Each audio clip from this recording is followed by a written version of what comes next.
Para personas inquietas, Capital Radio.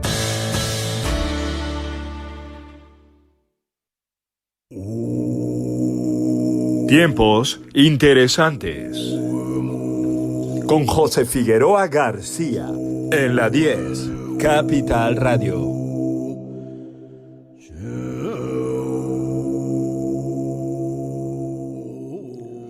Buenos días con alegría. Tiempos interesantes, donde escuchamos lo que no se escucha en ninguna otra parte. Hoy tenemos a un invitado de lujo, alguien que ya tuvimos aquí hace muy poquito y que nos abrió la mente a muchísimos temas muy interesantes y que hoy viene a hablarnos del agua. Doctor Miguel García Báez. Bienvenido. Pues nada, bien hallados y bienvenidos también a todos los oyentes que se conecten, ¿no? Doctor Miguel, usted es un gran apasionado del agua. Sí. Y usted a mí me ha contado cosas muy interesantes. Tuvimos, de hecho, una entrevista que grabamos para las redes sociales de la radio hace un tiempo, donde nos hablaba de los misterios del agua. El agua, la salud, el agua, esa gran terapia olvidada, esa gran medicina olvidada, y el agua y todas sus mitos, cosas que se habla mucho, se dice mucho y luego resulta que no tiene ningún sentido, y luego cosas que tienen muchísimo sentido y de lo que nadie habla. Sí, está bien. Entonces, por favor, adelante, edúquenos. Bueno, el agua para mí, para todo el mundo. Lo primero que tenemos que tener en cuenta es que el agua, después del aire, es el alimento más importante que tenemos que consumir. El aire lo consumimos sin darnos cuenta y el agua no nos damos cuenta de que no la consumimos. Exactamente, y hay que beber mucha agua. Claro, es que hay que beber bastante más agua de lo que la gente habitualmente, veo yo, que toman, ¿no? Doctor, mínimo, ¿cuántos litros de agua se deben de beber al día? Hombre, una muy buena litros de agua, y luego hay que hablar de la calidad de esos litros. Primero vamos a la cantidad. La cantidad, pues más o menos para estar como bien hidratado y hacerte una limpieza, alrededor de 40 cc por kilo. O sea, una persona de 70 kilos debería de tomar 2 litros 800. La media suele estar en 2 litros 300, que es lo que en media perdemos por evaporación, por orina, por heces, ¿no? Por sudoración, etcétera.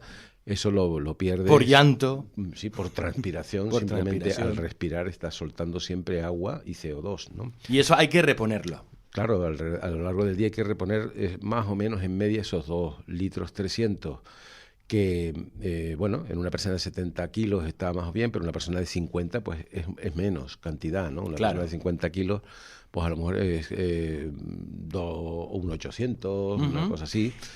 Más o menos. Y ahora vamos a hablar de la calidad del agua, porque esto es muy importante. Hay mucho mito con esto. Háblenos del mejor agua y del peor agua. Sí, bueno, vamos a ver. Lo que tenemos que tener en cuenta es que si yo estoy en el desierto, bebo lo que sea. Obvio. Primera premisa. Segunda premisa, no estamos en el desierto. Estamos afortunadamente, creo yo todavía, en una sociedad desarrollada y podemos tener acceso al agua que queramos, ¿no? Uh-huh. Entonces, ¿el agua del grifo? El agua del grifo. Sí, no, a lo mejor. Bueno, el agua del grifo es un agua, digamos, de bajo costo. Para beber habitualmente va por zona. Aquí, en Santa Cruz de Tenerife. El tema del agua del grifo es que hay que hablar. Yo primero hablaría de las 3 mejores características que tiene que tener un agua. Luego al final volvemos a ello. Y luego las diferentes aguas las vamos a referir a esas 3 características. Muy bien. Porque la gente en general, pues, yo quiero agua limpia, porque todo el mundo está viendo que si los plásticos, todo el mundo habla de los microplásticos. Sí, háblenos de esto también. De toda esta historia de los bisfenoles de los plásticos, que pueden ser disruptores endocrinos. Sí, todo esto tiene mucha historia, pero no es casi lo principal. Es verdad, no es bueno beber un agua que viene de plástico, que ha estado la botella al sol y todo eso. Pero, a hay ver, que evitarlo. intente usted, porque esto a mí ya me ha pasado. Después de nuestra primera conversación, yo me voy a los supermercados de aquí, de Santa Cruz de Tenerife, y yo no encuentro agua embotellada que no sea de gas en botella de cristal. Yo no la encuentro. Es que Claro, no hay. Claro. ¿Que no hay? Es un problema. Se no hay? está hablando de que el plástico se iba a retirar ahora en 2025 y que entonces, pero ¿dónde la meten? Si la meten en botellas de cristal, pues vale, va a encarecerse bastante, supongo. Sorpresa, sorpresa. Claro, o puede ser que ya vienen algunas aguas en cajas, en las cajas estas que vienen por dentro con... Vamos, el Tetrabric de toda la vida. El Tetrabric. ¿Y agua en Tetrabric es una buena idea? Pues no lo sé, porque lo que hay que analizar es lo que está en contacto con el agua en el Tetrabric.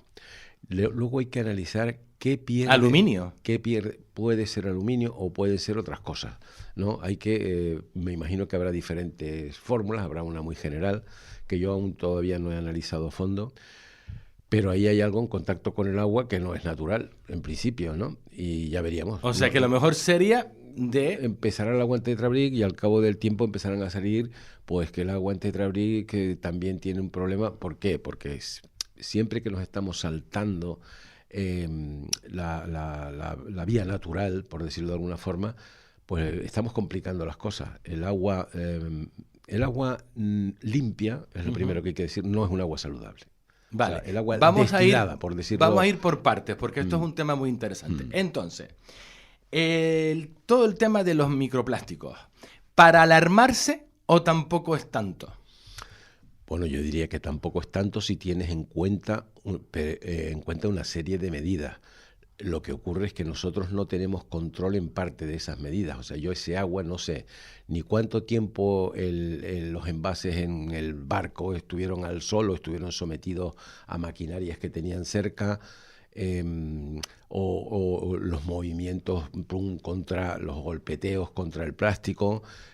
Porque todo esto afecta a la calidad del agua. El calor de una bodega, de un barco, el frío de una bodega, claro, todos estos cambios de temperatura, movimientos, calor, frío, radiaciones electromagnéticas que puedan estar alcanzando, todo esto influye más a lo mejor que el propio plástico. Claro, todo esto va a alterar el agua y también va a hacer que el plástico, pues de alguna forma también se incorporen microplásticos microscópicos, estamos hablando, sí. Moléculas de ese plástico puedan estar ahí. ¿Que un poco de moléculas de plástico te va a matar? No, para nada. O sea, si no estaríamos ya todos muertos, ¿no? Pues sí. Evidentemente. Yo llevo años tomando, por desgracia, agua de plástico. Si tomas un agua de plástico, primero, lo más cercana en la fecha de envasado posible, porque es lo único que... La fecha de envase. Claro, la fecha importante, de o sea, cuanto más cercano a la fecha de envase, claro, mejor. Lógicamente, porque menos tiempo ha pasado ese agua. Tomen nota, señores de la audiencia, cuando vayan a comprar agua, miren la fecha de envasado. ¿Esto aparece en las botellas por lo general? Pues yo creo que yo no la miro y creo que ahora mismo me doy cuenta que nadie la mira tampoco, la fecha de envasado. Yo creo que sí deben de tener una fecha de caducidad. Yo si bebo, hombre, yo intento... A ver, tú eres un privilegiado porque tú bebes agua ionizada. Sí, evidentemente. Amigo. Que de esto vamos a hablar conforme nos acerquemos al tema. Porque yo lo que quiero es que este programa de hoy nos sirva para que aprendamos todo un poquito más del agua y de ciertos mitos. Entonces, plástico, microplásticos, quizá no tan importante como a lo mejor otros factores ambientales de exposición. Cuanto más cercano a la fecha de envasado, mejor. Sí, claro. Vale, bien. Claro. Luego, el agua limpia. Esto es un tema, porque limpia me refiero a destilada. A esto voy. Limpia sí, o sea, un agua sucia. Lógico, pero es que es el tema este del agua destilada. Yo me acuerdo cuando yo vivía en México, allí todo el mundo bebe agua destilada. Ajá. Pero destilada, y es lo que, o sea, pero por todas partes. Y yo decía, Dios mío. Y yo me volvía loco buscando agua que no fuese destilada y la encontraba, pero a precios, sino fascinantes lo de México. Entonces, cuéntenos por qué está el agua destilada y luego estaba el agua... de mineralización débil. También, ese es otro Que tema. es casi la de ósmosis inversa. Exacto, entonces, ósmosis inversa, destilada y mineralización débil. Estos son 3 mitos que hay que desmitificar ya, aquí, en este programa. Cuéntenos, doctor. Bueno, el agua destilada es un agua ácida y es un agua muy oxidante. O sea, buena para planchar. Sí, claro, para la plancha está bien, o para el coche, para la batería, para determinados tipos de reacciones. Pero para el estómago nuestro no. No es ya para el estómago, es para nuestro equilibrio ácido-base del organismo. Nosotros en salud somos completamente alcalinos, tanto dentro de las células como fuera de las células. Tenemos todo nuestra economía tiene un pH superior a 7, de 7 y algo, y salvo en los sitios aquellos donde tenemos que defendernos del exterior, que entonces ponemos un ácido, para que el ácido ese nos prevenga pues de ataques bacterianos. O sea, que el agua sea. que tomemos y todo lo que comamos y tomemos tiene que ayudarnos a estar alcalinos. Claro, porque nosotros somos una máquina de producir ácidos y radicales libres. Ahí está. Entonces tienes que estar continuamente tratando de alcalinizarte y ese es el equilibrio real de la salud. Hay que alcalinizarse y el agua destilada no ayuda. No ayuda. El agua de ósmosis inversa, la que no tiene un filtro remineralizador a la salida, tampoco ayuda. La que tiene un filtro porque es ácida y además es muy oxidante. ¿Has visto? Cuando le ponen un filtro, que eso se ve que lo han ido mejorando, le ponen un filtro a la salida de remineralización. Bueno, pues si el filtro está bien concebido y los minerales que te remineralizan son alcalinos, evidentemente deben serlo, pues entonces el agua sale ya un punto alcalina, un 7 y algo, pero sigue siendo oxidante. ¿Ves? Ojo, porque la oxidación no cambia. Luego hay gente que pone una ósmosis inversa y detrás le pone un hidrógeno o una hidrogenadora, ¿no? El hidrógeno, aquí hay una de las claves del agua saludable, ¿correcto? Sí. Háblenos Sí, de esto, por favor. Vale, entonces el agua ideal tiene que tener las 3 características que tienen las aguas de las fuentes del planeta que llaman milagrosas. Ah, amigo. Eso es el agua ideal y por eso las Me llaman... suena esto a Lourdes. Sí, exacto, no, y es que Lourdes es una de ellas. Señoras, a Lourdes, a por agua. A por agua, pero beban lo más dentro de la cueva que puedan y además dense unos 10, 15 días y beban agua abundante diariamente, no de la que te venden luego embotellada, o por lo menos en los chorros que hay por fuera, que los hemos medido, y esa agua realmente es porque se puede medir esto. Sí, sí, claro. Se puede medir la fácil. Alcalinidad, la acidez, Claro. un montón de cosas. Y el tercer parámetro sería la microestructura del agua, que fuese un agua hexagonal. Se llama así. Es un agua que es como el agua es primitivamente. Las moléculas de H2O están ordenadas de 6 moléculas y además estereométricamente en el espacio en forma de hexágono, a veces de 5 en forma de pentágono. Entonces ese agua se absorbe directamente desde el esófago, ya se está absorbiendo y te hidrata rápido y mucho y muy bien. Las aguas habituales que bebemos, ninguna tiene esto, ninguna de las aguas embotelladas tiene esa facilidad de hidratación y la mayoría son, sobre todo son ácidas, las de mineralización débil casi todas, hay alguna... Cuéntenos el tema de la mineralización débil y por qué esto en realidad no funciona e incluso es contraproducente. Porque yo voy al supermercado y por todas partes, mineralización débil. O sea, nos lo venden como si fuese... O sea, ya dentro de poco será mineralización débil 50... No, es un mantra. Exacto. Es Entonces, una cuéntele creencia. a la audiencia por qué esto es una tontería. Es una creencia que se instauró hace ya un buen puñado de años. Una moda. Que dijeron, bueno, mejor es el agua de mineralización débil. Alguien hizo correr esa voz, hasta entre los compañeros, colegas médicos y todo, creen que la mineralización débil, y científicamente está demostrado que eso no sirve para nada, porque tú estás huyendo del agua que tenga los minerales, de la forma que mejor se absorben los minerales, y nosotros somos los electrolitos, piedras eléctricas, Qué quiere curioso, decir, ¿eh? electrolitos, que son los que nos hacen falta, los catiónicos, o sea, es decir, calcio, magnesio, manganeso, sodio, potasio, etcétera. Esos son los minerales que a nosotros nos interesan y es ideal Que haya minerales. claro, y que se absorben, donde mejor se absorben es a través del agua. O sea, que el agua de mineralización débil es un engañabobo. Claro, es un agua que es generalmente ácida, porque además Además es ácida. Los pocos minerales que tiene suelen ser ácidos.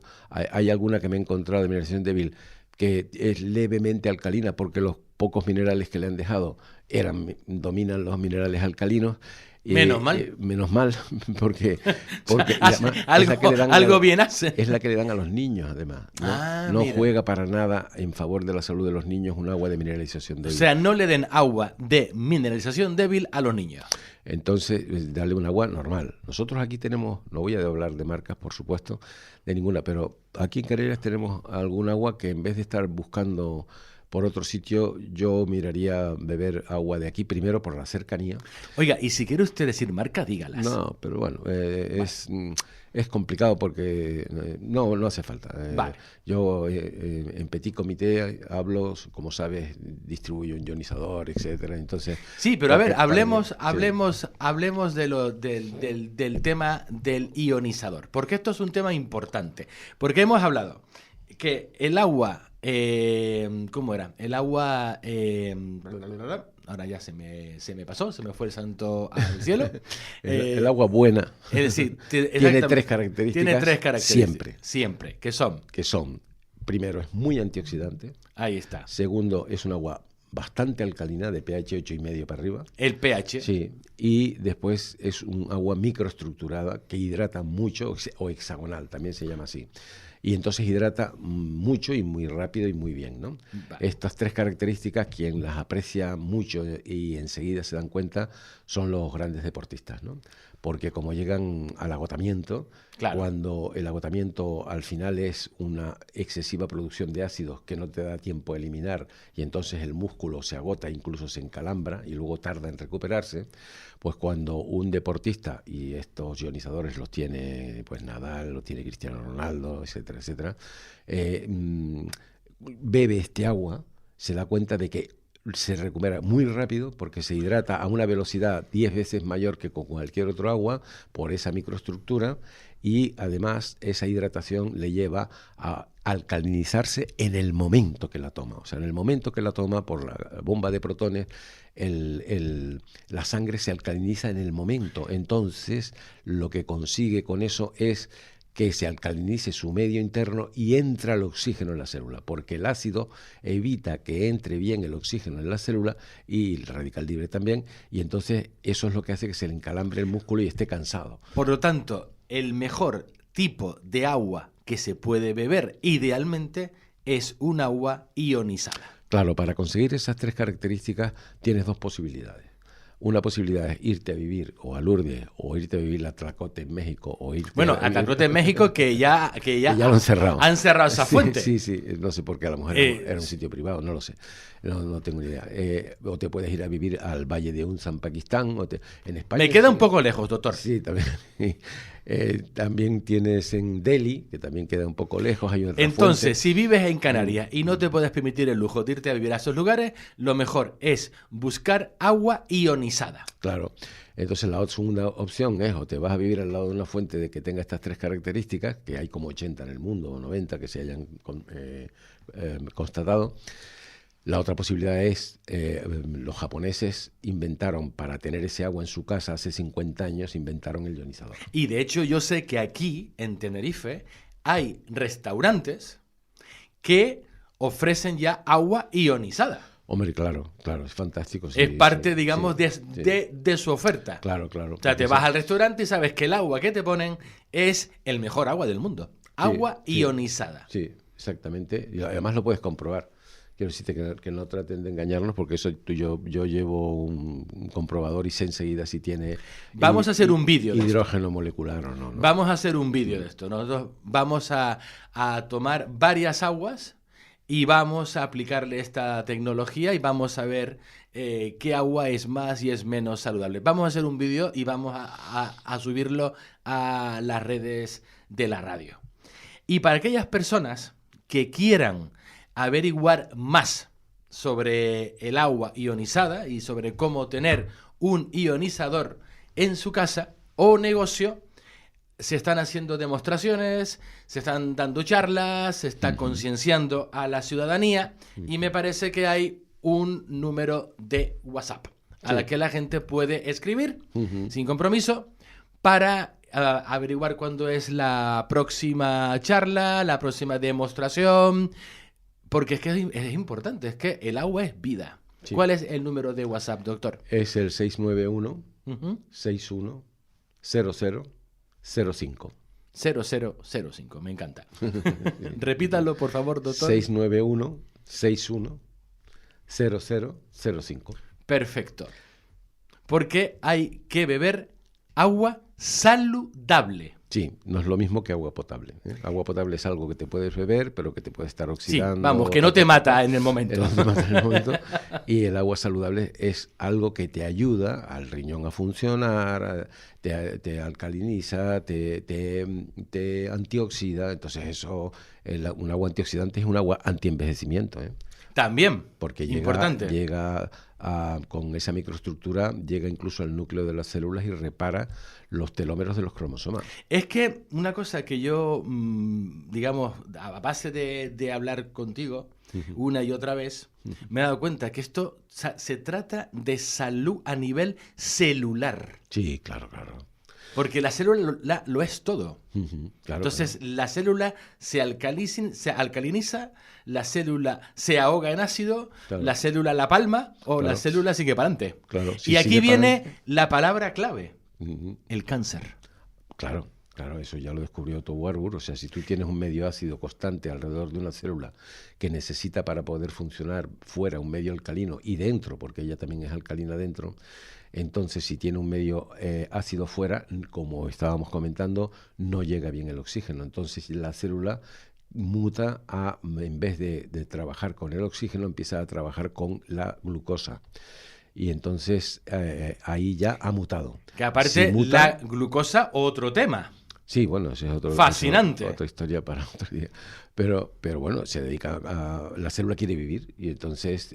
nadie quiere morir. Sí, la célula tampoco, porque date cuenta que una célula es como la mínima expresión de nosotros mismos. Yo siempre he dicho que la célula es el ladrillito, el ladrillito nuestro. Claro, es que cada ladrillo nuestro somos holísticos. Y cada ladrillo tiene toda la información genética de cómo eres tú, de qué eres y de qué puedes incluso llegar a tener o incluso a mostrar, ¿no? Fascinante, doctor. Y una cosa, ya estamos acabando, una cosa que salió en la entrevista que hicimos nosotros con usted en las redes sociales, que nos dijo, ya se descubrió hace muchísimo tiempo cuál era el problema del cáncer. Claro, el cáncer es una enfermedad metabólica, eso ya lo dijo Otto Warburg en el año 1931, 36 por ahí, hace 80 o 90 años, no se le ha hecho caso. Es que ahora, a esto voy yo. No se le ha hecho caso porque eso no da dinero. Si tú a la gente le haces ver la verdad del asunto, que el cáncer es metabólico. Claro, es una enfermedad metabólica. Ahora mismo ya hay cursos expertos universitarios cursándose en España. Hay un experto universitario concretamente que yo conozca por la Universidad de Nebrija que se llama así, el cáncer como enfermedad metabólica, y es todo un curso de experto universitario, porque ya no sé, los científicos actuales ya que han profundizado se han dado cuenta de que dicen, el cáncer es una enfermedad genética, como dicen muchas veces, no, perdona, es genética, pero previamente ha sido metabólica. A esto voy. Es decir, se te han alterado los genes de esa célula. Es que es más fácil que nos vendan biotecnología, claro, que nos vendan una vida saludable y más alcalina. Sí, ahí está. Pues, doctor Miguel García Báez, pediatra, además homeópata, porque hablaremos también de esto en un programa de las medicinas, y miembro de Médicos por la Verdad. Sí. Muchísimas gracias, doctor Miguel. Es siempre un tremendo placer tenerlo a usted aquí, aconsejándonos, abriéndonos los ojos y ayudándonos a vivir mejor. El placer es mutuo, José. ¡Arigato! Arigato. Capital Radio.